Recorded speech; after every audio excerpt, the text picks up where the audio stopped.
Halo, assalamualaikum warahmatullahi wabarakatuh. Balik lagi di Rumah Satu Channel. Nah, kali ini konsepnya agak beda ya. Ini konsepnya santai, enggak di dalam kandang, enggak juga di depan kandang.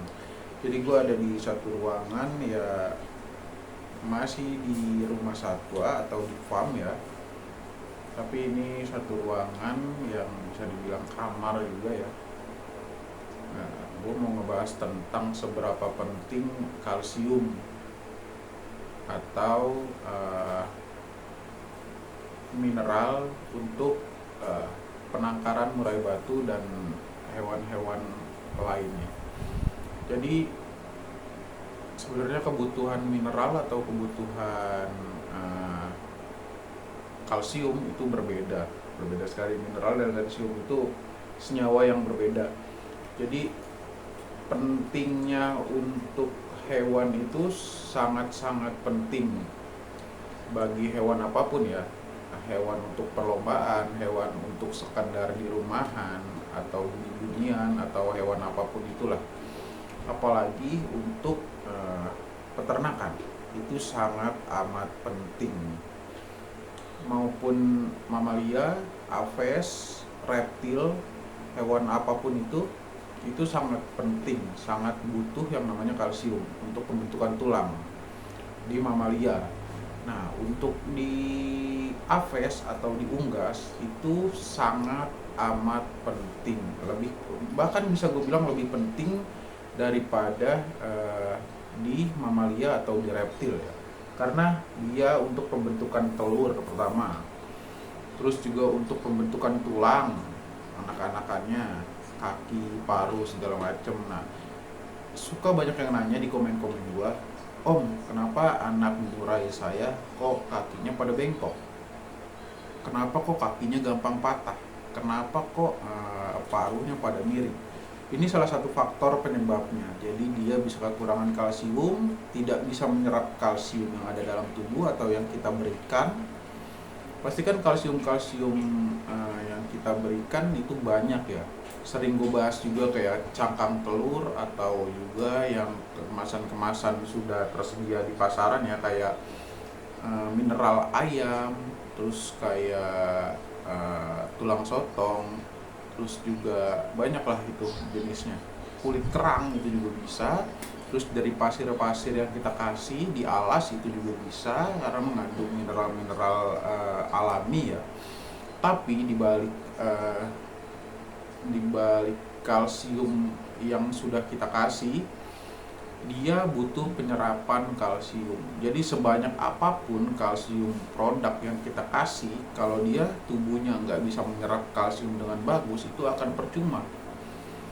Jadi uh, dia butuh yang namanya vitamin D3 untuk penyerapan kalsium di dalam tubuhnya. Nah, D3 itu dapatnya dari mana?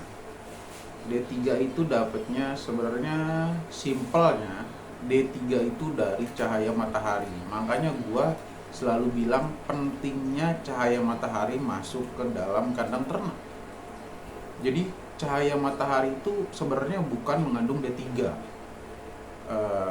D3 itu nanti akan dirubah oleh senyawa di dalam tubuh si hewan itu tersendiri ya, individu itu tersendiri.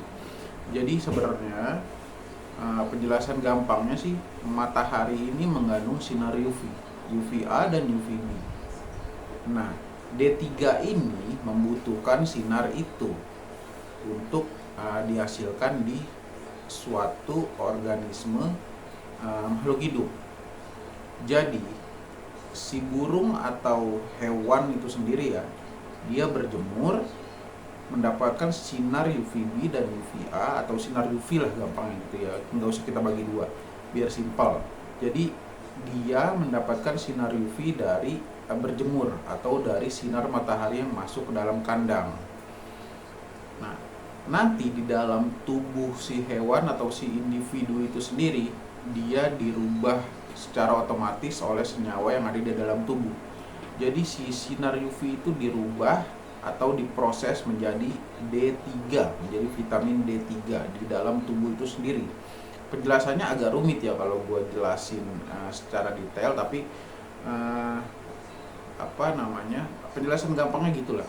Jadi dia mendapatkan sinar UV dari hasil berjemur atau dari hasil sinar matahari yang masuk ke dalam kandang. Setelah dia mendapatkan sinar UV yang mungkin menurut dia cukup, nanti akan secara otomatis dirubah, sinar UV itu berubah, diproses secara otomatis, secara detailnya di dalam tubuh gitu ya, menjadi vitamin D3. Nah, D3 ini nanti mengolah si kalsium yang kita berikan kepada si burung. Entah produk apa yang kita beri, yang penting mengandung kalsium. Entah dari cangkang telur, entah dari cangkang kerang, atau dari pakanan-pakanan proses yang sudah kita kasih ke hewan itu sendiri, atau ke burung, atau ke murai lah gitu ya. Jadi nanti diproses lagi sama dia sedemikian rupa, dari kalsium yang kita berikan diolah dengan D3 itu, nanti baru dia terproses, dibagi-bagi lagi di dalam tubuh secara alami, secara otomatis. Jadi si murai mau bertelur, kebutuhannya terpenuhi, kebutuhan kalsiumnya terpenuhi, terus penyerapan kalsiumnya juga terpenuhi. Jadi kita percuma, gue bilang di sini, gue tekankan sekali lagi, percuma kita memberikan kalsium sebanyak apapun kalau si murai atau si hewan tersebut tidak bisa menyerap kalsium yang kita berikan. Jadi alangkah pentingnya kita utamakan untuk penyerapan kalsium atau penyerapan gizi-gizi yang kita beri sehari-hari. Makanya gue selalu tekankan untuk kalau bisa membuat kandang ternak yang terkena sinar matahari atau yang terpapar sinar matahari. Nggak apa-apa 20 atau 30%, yang penting sinar matahari masuk, bisa menerangi, bisa juga buat menyirari si tangkringan. Gak usah full, nggak apa-apa, tangkringan 20% tangkringan atau 30% tangkringan itu sudah cukup untuk mulai berjemur lah gitu ya. Jadi dia bisa menyerap kalsium yang kita berikan. Nah, jadi begitu ya. Ini akan menjelaskan bagi komen-komenan yang sebelumnya ya. Jadi ada yang komen, "Bang, kenapa anakan murai gua kok telurnya selalu jelek, selalu pecah terus, padahal dia lagi ngerem. Terus kenapa trotolnya kok kakinya pada miring, atau jarinya pada ngebima, atau juga bisa paruhnya pada miring?" Ya inilah penjelasannya dari gue. Jadi dia tidak bisa menyerap kalsium. Mungkin kalsium yang lu berikan menurut lu cukup, ya menurut burung juga bisa cukup, bahkan berlebihan. Tapi percuma ketika lu berikan porsi berlebihan tapi dia tubuhnya tidak bisa menyerap porsi yang didapatkan dari pakan yang lu berikan. Oke, mungkin segitu dulu pembahasan kali ini. Nanti ada lebih atau ada kurangnya boleh di komen ya. Nanti akan gue buatkan video berikutnya atau penjelasan berikutnya. Oke, sekian dari gua. Assalamualaikum warahmatullahi wabarakatuh.